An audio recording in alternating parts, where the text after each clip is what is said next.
Es-tu prêt? C'est quoi ça? C'est un podcast chrétien différent avec Jeff et Joël. Prêt, pas prêt? On commence. Dans 3, 2, 1.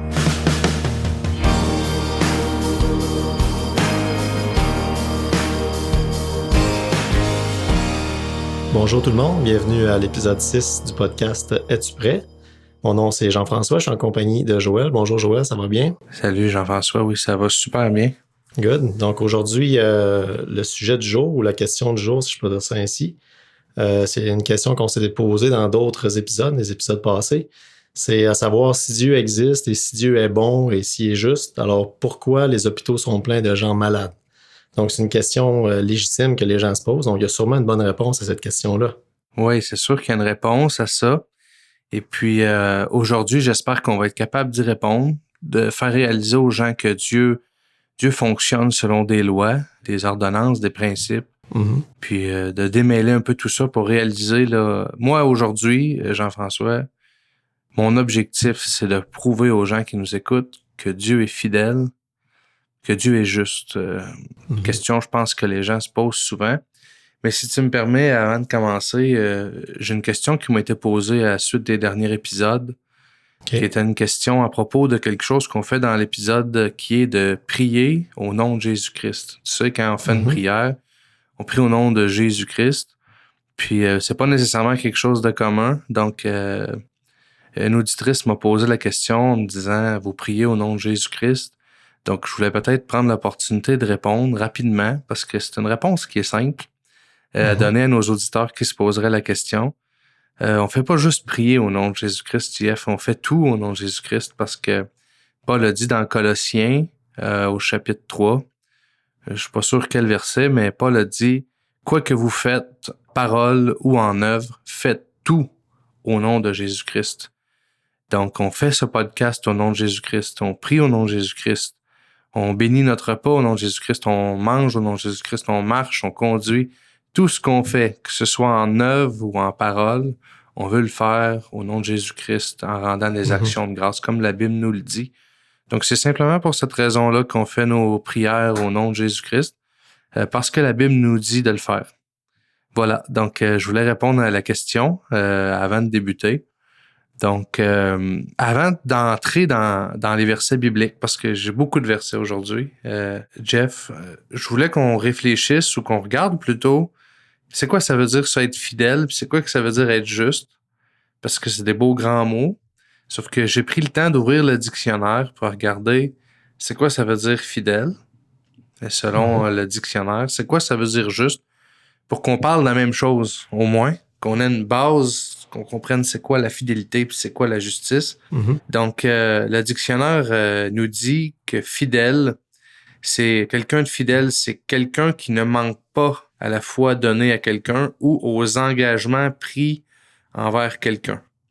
Donc, quelqu'un de fidèle, c'est quelqu'un que quand il prend un engagement, il tient son engagement. S'il tient pas son engagement, il est pas fidèle. Puis pour ce qui est de juste, donc le dictionnaire disait juste, vient de justice, égalité, reconnaissance et respect des droits et ou du mérite de chacun.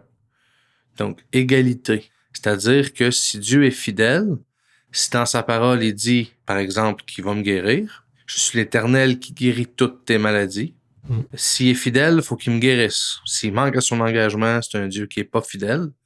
Et puis, en fait de justice, c'est que s'il m'a guéri, moi, j'ai déjà raconté sur le podcast différents témoignages de guérison, de gens que je connais ou même de guérison dans ma propre vie.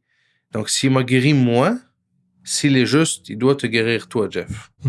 Parce que s'il l'a fait pour moi puis il le fait pas pour toi, c'est pas égal. Donc, il n'y a pas de justice là-dedans. C'est pas un Dieu juste.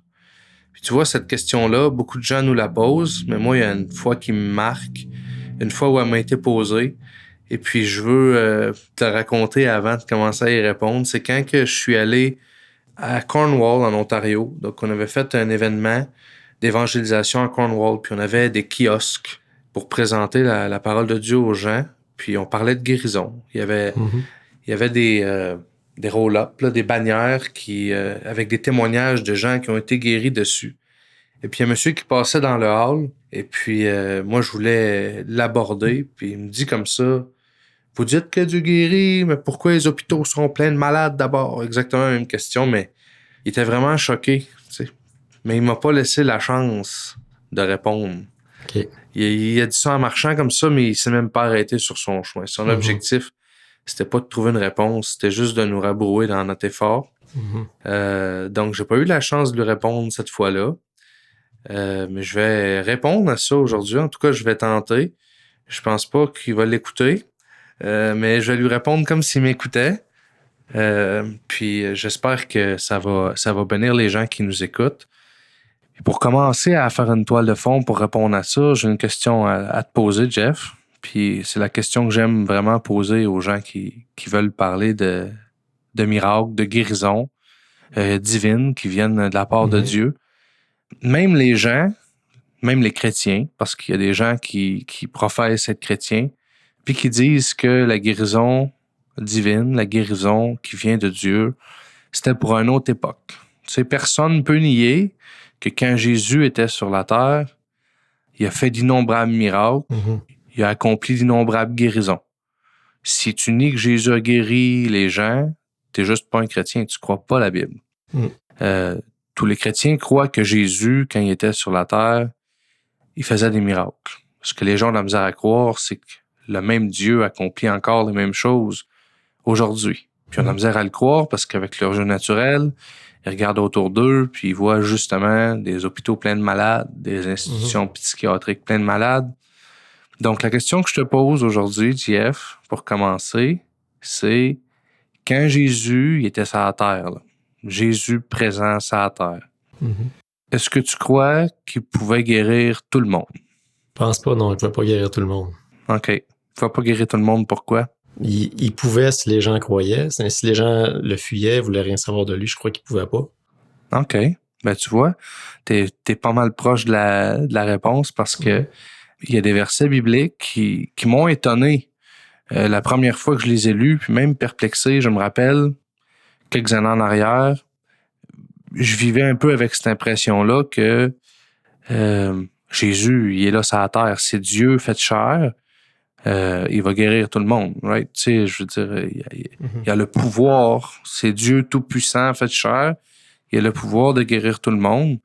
Et puis là, ben, je lis à un moment donné, dans Marc 6, verset 5, dans le fond, une petite mise en contexte. Jésus, il est dans les contrées lointaines, il se promène, il enseigne la parole de Dieu, il accomplit des miracles. Puis là, il revient. Il revient à Jérusalem, parmi les siens. Il revient un peu à la maison. Et puis là, ben, les gens de chez lui, ils le reçoivent pas.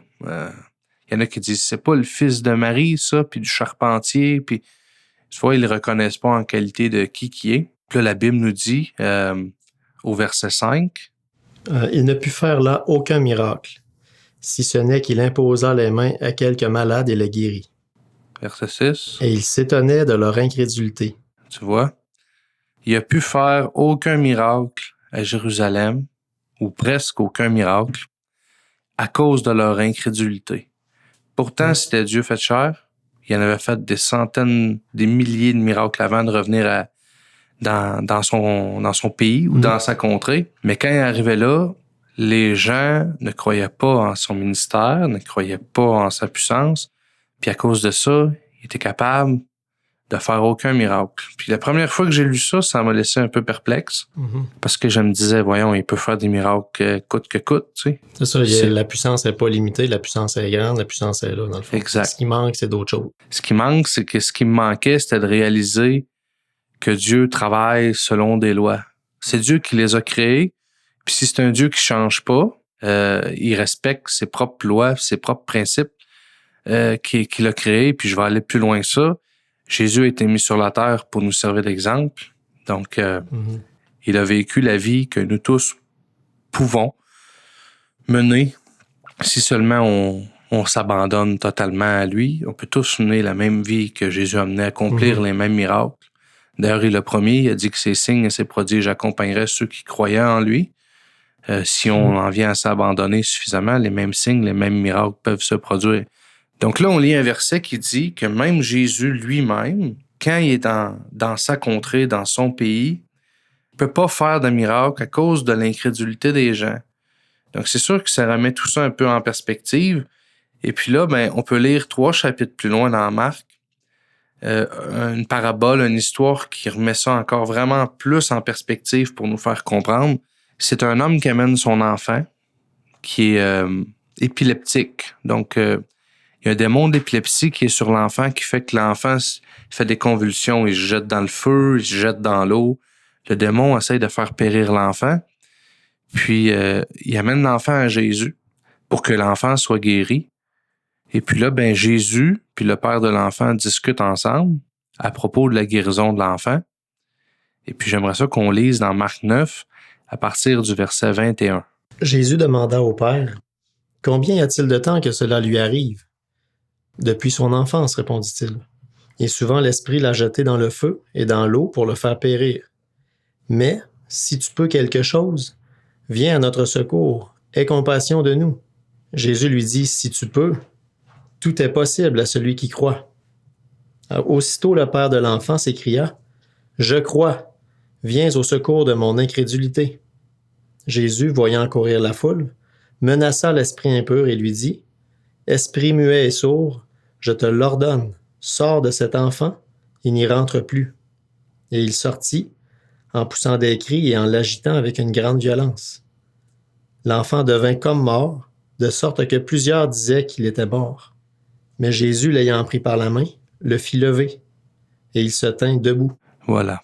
Le point qui m'intéresse vraiment dans cette histoire, c'est que le Père a amené son enfant à Jésus en lui disant, « Si tu peux faire quelque chose, viens à notre secours. » Le Père voulait le secours de Dieu. Mais Jésus lui-même, il était là. Jésus, lui qui a le pouvoir de guérir tous les malades, lui a dit, « Si tu peux. » Il a remis le pouvoir de guérir l'enfant dans les mains du Père en lui expliquant, « Tout est possible à celui qui croit. » C'est donc dire que, comme dans les passages 3 chapitres précédents, là où Jésus n'a pas pu accomplir beaucoup de miracles à cause de l'incrédulité, ici aussi, si le Père ne croyait pas, Jésus n'aurait pas pu guérir l'enfant. Mais il a dit, si tu peux, parce que tout est possible à celui qui croit. Puis là, le père de l'enfant s'est écrié, « Je crois, viens au secours de mon incrédulité. » C'est-à-dire, je veux croire. S'il y a quelque chose en dedans de moi qui ne croit pas, viens au secours. Je crois que tu peux le guérir. Et puis c'est sur la base de la foi du Père. Comme Jésus lui-même lui dit, c'est toi qui peux, par la foi, opérer la guérison. Jésus a pu guérir l'enfant. Pourquoi les hôpitaux sont pleins de malades? Tu sais, on n'a pas encore parlé de si Dieu est fidèle ou s'il est juste. On a juste établi un peu le fait qu'il travaille selon certains principes. Entre autres, la foi de l'individu qui s'approche pour obtenir une guérison. J'aimerais qu'on lise dans 1 Jean, au chapitre 1, le verset 8 à 10, pour parler plus en détail. La Bible parle de fidélité, la Bible parle de justice. Si nous disons que nous n'avons pas de péché, nous nous séduisons nous-mêmes, et la vérité n'est point en nous. Si nous confessons nos péchés, il est fidèle et juste pour nous les pardonner et pour nous purifier de toute iniquité. Il est fidèle et juste. Si on confesse nos péchés, il est fidèle et juste. C'est-à-dire que Dieu est fidèle et juste, la Bible le dit, il n'y a aucun doute là-dessus, mais il y a quand même dans le verset ci présent, une exigence. C'est-à-dire que si je confesse pas mes péchés, est-ce qu'il est fidèle et juste pour me pardonner? Non, j'ai pas confessé mes péchés. Si je me suis pas repenti, est-ce qu'il est fidèle et juste pour me guérir? Non, il serait pas juste, à vrai dire, de me guérir si je me suis pas repenti. Tu vois, dans 2 Pierre 3, au verset 9, Pierre dit, « Le Seigneur ne tarde pas dans l'accomplissement de la promesse. » La Bible, c'est un livre qui est rempli de promesses pour le croyant. des promesses de guérison, des promesses de délivrance, des promesses de vie éternelle, de salut, de joie, de paix. C'est rempli de promesses. Mais Pierre dit, le Seigneur tarde pas dans l'accomplissement de la promesse, comme quelques-uns le croient. Il y en a qui disent, ah oui, le Seigneur, il peut te guérir. Il peut, parce qu'on nie pas la puissance de Dieu. Il peut te guérir s'il veut. Ouais? Il est l'autorité suprême. Il peut te guérir s'il veut. Oui, mais ça en fait de lui un Dieu qui est pas juste, ou qui est pas fidèle même à sa parole, parce qu'il a dit, je suis l'Éternel qui guérit toutes tes maladies. Mais s'il te guérit juste s'il veut, puis s'il veut pas, il te guérit pas, il est pas fidèle à son commandement. Il est pas juste non plus. Il est pas juste non plus parce qu'il l'a fait pour quelqu'un, il le fait pas pour toi. Mais Pierre dit, le Seigneur ne tarde pas dans l'accomplissement de la promesse, comme quelques-uns le croient. Il y en a qui pensent, ah oui, le Seigneur, il peut me guérir s'il veut, mais on va attendre de voir si ça y tente, tu sais. On va voir si c'est sa volonté. Il y en a qui croient ça. Pierre en parle. Mais il use de patience envers vous, ne voulant qu'aucun périsse, mais voulant que tous arrivent à la repentance. Tu vois, il ne retarde pas. Il est fidèle et juste pour l'accomplir. Pour chaque personne qui a répondu aux mêmes exigences. Ici, Pierre parle de la repentance. Juste avant, Paul parle de confesser ses péchés. Tu vois, il y a des exigences. La Bible est un livre qui est rempli de promesses, rempli. Mais pour chaque promesse, pour être héritier de chaque promesse qui se trouve dans la Bible, il y a une seule façon, une seule de devenir propriétaire de ces promesses-là. Puis c'est de devenir la parole de Dieu. Ça fait un peu un lien avec l'épisode précédent quand on parlait de la conception de ce que les gens se font de Dieu, de ce qu'ils pensent, de comment Dieu veut qu'on vive. Mais c'est justement quand on veut devenir la parole, c'est en regardant dans la parole qu'on peut changer, puis enlever cette conception-là, puis se conformer, devenir la parole. Exact. Dans l'épisode précédent, on parlait des gens qui se forgent un Dieu un peu à leur image. Mais tu sais que c'est fort le statement, là, la déclaration que je viens de te faire. Il faut devenir la parole de Dieu. Ce qui arrive, c'est que souvent les gens ont l'impression que Dieu est tenu à eux. C'est-à-dire, là, ça va pas bien, je crie à Dieu, puis c'est comme s'il te le doit. Seigneur, il faut que tu me donnes ça, là. Je suis malade, il faut que tu me guérisses. Comme si Dieu devait quelqu'une des promesses de la Bible à personne qui s'adresse à lui. Sans aucune condition. C'est comme si Dieu nous devait tout, là. Ce qui est mal compris dans cette façon de venir à Dieu, c'est le fait que Dieu n'est pas tenu à Jean-François. Dieu n'est pas tenu à Joël. Dieu est tenu à sa parole. Dieu est sa parole, puis Dieu est tenu à sa parole. Il est tenu à ce qui est écrit là. C'est-à-dire que la seule façon d'être héritier de chaque promesse puis de les posséder, c'est de devenir la parole de Dieu.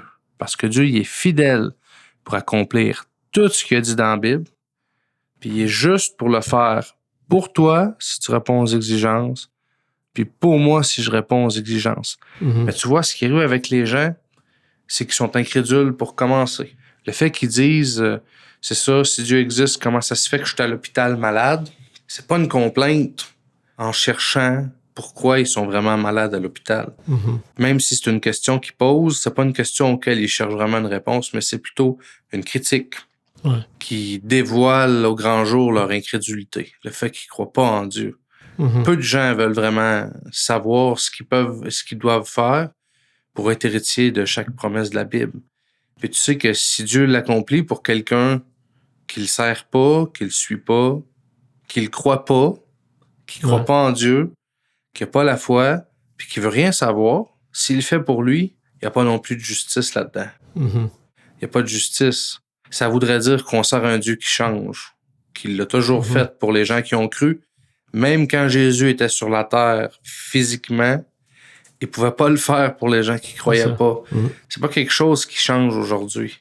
Mais pour chaque personne qui est prêt à répondre aux exigences de Dieu, qui est prêt à le servir, puis qui croit, qui dit Seigneur, je crois, qui croit vraiment que Dieu existe, La Bible dit qu'il est le rémunérateur de celui qui le cherche. C'est-à-dire qu'il va venir te rémunérer chacune de ces promesses-là qui sont dans la Bible si tu cherches vraiment ce que la Bible dit à propos de ça. Il est fidèle pour l'accomplir, puis il est juste pour l'accomplir autant pour toi si tu réponds que pour moi si je réponds. Tu vois, la Bible dit dans Jean, au chapitre 15, « Si vous demeurez en moi et que mes paroles demeurent en vous, demandez ce que vous voudrez et cela vous sera accordé. » Mais ce qui arrive, c'est que beaucoup de gens, la parole, elle demeure pas en eux. Si la parole demeure en moi, JF, c'est que je suis devenu la parole. Quand je dis la seule façon que Dieu soit tenu à moi, c'est que je devienne sa parole parce qu'il est tenu à sa parole. Si je deviens sa parole, il devient tenu à moi, à sa parole qui est en moi. Jean le dit, à vrai dire, c'est pas Jean qui le dit. C'est Jésus qui le dit dans Jean. C'est Jésus qui parle. Il dit, si quelqu'un ne demeure pas en moi, il le jette dehors comme le sarment et il sèche. Puis on ramasse les sarments, on les jette au feu et ils brûlent. Si tu demeures pas dans ma parole, si tu demeures pas en moi, oublie les promesses de la Bible. C'est comme des branches qu'on jette dehors, qu'on met dans le feu, puis qu'on brûle. Oublie les promesses de la Bible. C'est pas parce que Dieu c'est pas un Dieu bon, il a pourvu d'un moyen. Il est venu mourir sur la croix pour rendre tout ça possible. Mais c'est parce qu'avec le libre arbitre, la personne qui est couchée dans son lit malade a choisi, d'une manière ou d'une autre, de tourner le dos à la parole de Dieu pour rester dans cette condition-là, au lieu de choisir de se repentir, de confesser ses péchés, de croire Dieu de tout son cœur et par conséquent d'obtenir tout ce qu'elle va demander. Parce que Jésus lui-même a dit, « Si vous demeurez en moi et que mes paroles demeurent en vous, demandez ce que vous voudrez et cela vous sera accordé. » Mais beaucoup de gens demandent ce qu'ils veulent. Ça leur est pas accordé. Mais ils mettent ça sur la faute de Dieu. C'est mal connaître Dieu. Tu sais que il veut plus nous le donner qu'on veut le recevoir. Dieu veut plus nous bénir qu'on veut qu'il nous bénisse. C'est ça. La Bible dit, je désire par-dessus tout que vous prospériez côté santé. C'est un désir pour Dieu qu'on soit en pleine santé. C'est une promesse. Il a promis de guérir chacune de nos maladies. Ça s'applique pour chaque autre promesse. Il a promis de nous délivrer. Il a promis de nous sauver. Il a promis qu'il est parti nous préparer une place de l'autre côté. Que quand on meurt, on traverse, puis qu'on a une maison éternelle qui nous attend au ciel.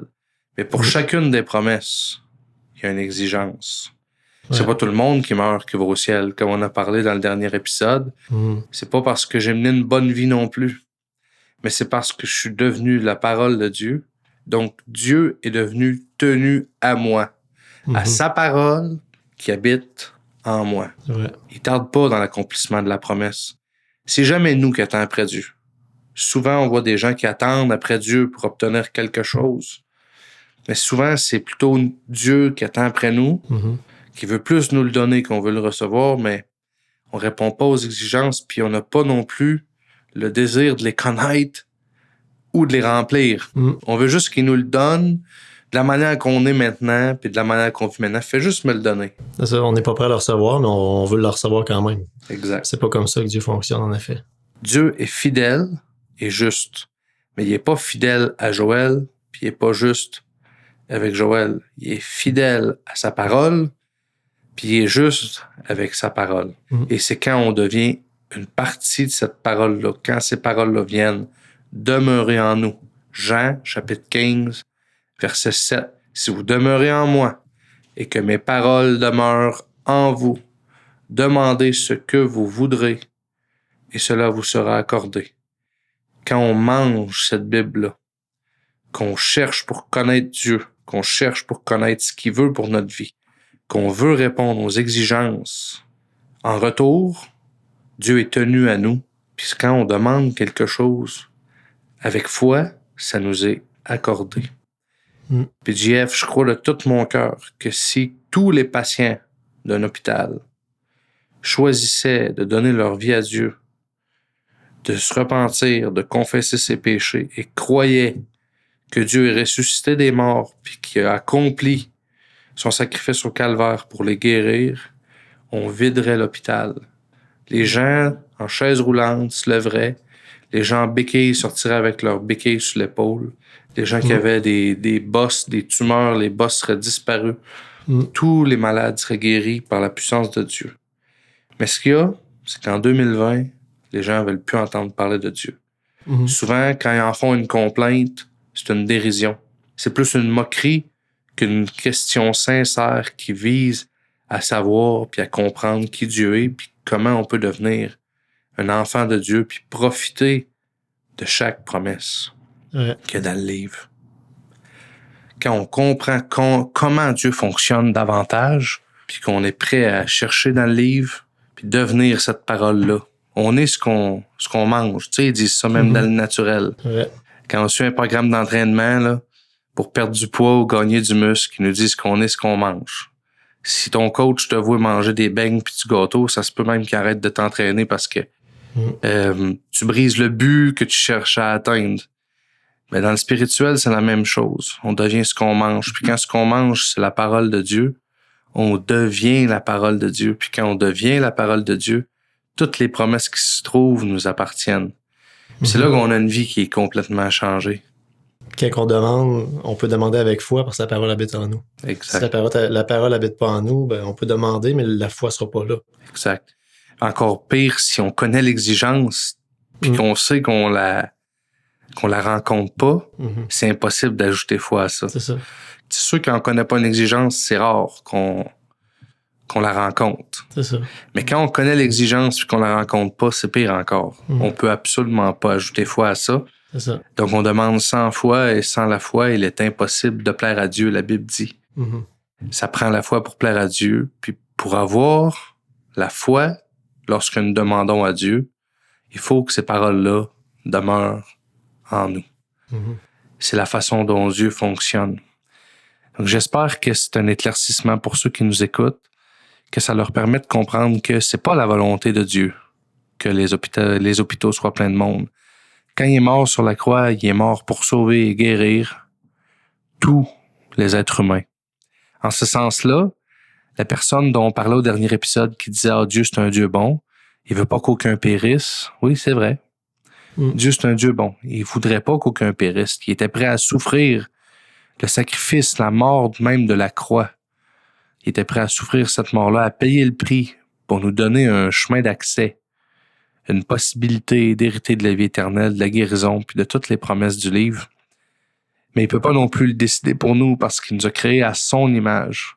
Donc, avec un pouvoir de décision où chaque être humain a le choix d'y croire ou de pas y croire, de chercher à devenir la parole ou pas, de s'abandonner à Dieu ou pas, de se repentir ou pas, de le servir ou pas, de le suivre ou pas. Chaque être humain a le choix.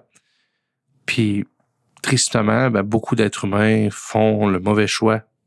C'est possible d'obtenir de bons résultats avec des mauvaises décisions. C'est comme j'expliquais pas plus tard qu'aujourd'hui à mes enfants, dans le fond, le salut, la guérison, toutes ces choses-là, c'est comme un cadeau que Dieu nous fait. Dieu, je leur ai dit à mes enfants, Dieu a sauvé tout le monde. Jésus-Christ est venu pour mourir pour tout le monde. Mais ceux qui vont vraiment être sauvés, c'est vraiment ceux qui ont accepté ce cadeau-là. C'est comme si je te donnais un cadeau. Si tu le reçois pas, tu le rejettes, tu pourras pas bénéficier du cadeau. Si tu l'acceptes, tu vas pouvoir en bénéficier pleinement. Donc, Dieu a fait ce cadeau-là à tout le monde, mais c'est pas tout le monde qui va l'accepter, le cadeau. Là. Voilà, c'est exactement ça. Quand on réalise que Dieu veut plus nous guérir qu'on veut nous-mêmes être guéris, que Dieu veut plus nous bénir qu'on veut nous-mêmes être bénis, que Dieu veut plus nous sauver qu'on veut nous-mêmes être sauvés, quand on réalise ces choses-là, ça change la conception qu'on a de Dieu complètement. C'est pour ça que on voulait répondre à cette question-là dans le cadre de la série de Qui est Dieu, parce que je pense que c'est un peu la nature profonde de Qui est Dieu, de vouloir plus que nous-mêmes nous bénir de toutes sortes de bénédictions et de promesses qui sont dans le livre, mais aussi qui fonctionnent avec des principes simples qui sont contenus dans le livre, qui sont contenus dans la Bible, puis qu'on doit devenir cette parole-là pour bénéficier de quelques promesses qui s'y trouvent.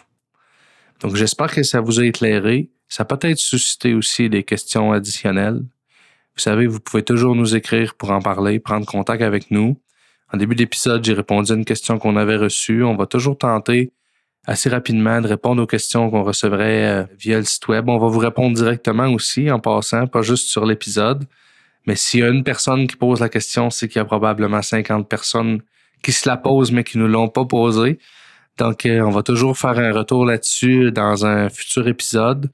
J'espère que vous avez été bénis à l'écoute de ces paroles dans ce podcast-là. Puis, on va poursuivre lors de notre prochain épisode avec encore un sujet sur qui est Dieu. Donc, on va tenter de vous amener encore un petit peu plus loin dans la compréhension puis la révélation de qui est Dieu pour vous, pour moi.